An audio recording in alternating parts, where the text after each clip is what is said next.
कोकणातील प्रत्येक घडामोडींचे लाईव्ह अपडेट पाहण्यासाठी आताच कोकण कट्टा न्यूजच्या सर्व सोशल मीडियाच्या प्लॅटफॉर्मला लाईक, फॉलो आणि सबस्क्राईब करा।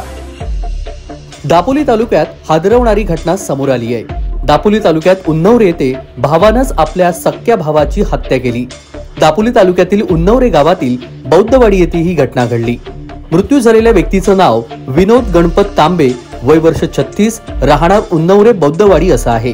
ही घटना काल रात्री उशिरा घडलेली असून यामागील कारण कौटुंबिक वाद असल्याचं प्राथमिक माहितीनुसार समोर आलंय।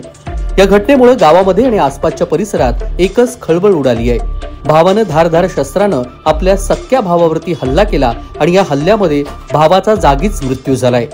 पोलिसांनी दिलेल्या माहितीनुसार विनोद तांबे आणि त्याचा भाऊ यांच्यामध्ये काही दिवसांपासून कौटुंबिक कारणांवरून वाद सुरू होते।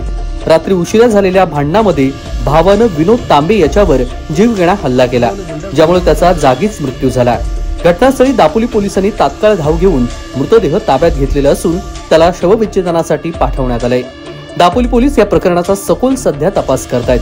खुनाचं नेमकं कारण, हत्येचं स्वरूप आणि त्यामागील परिस्थिती याबाबत अधिक माहिती सध्या दापोली पोलीस घेत आहेत। संशयित आरोपीला पोलिसांनी ताब्यात घेतलेलं असून हत्या नेमकी कोणत्या कारणानं झाली याबाबत अजूनही अधिकृत माहिती मिळालेली नाही। मात्र कुटुंबातील वाद किंवा जमीन संपत्तीचा वाद याच पार्श्वभूमीवरती ही घटना घडल्याची शक्यता सध्या वर्तवली जाते। तेजस बोरगरे, कोकण कट्टा न्यूज, दापोली, रत्नागिरी।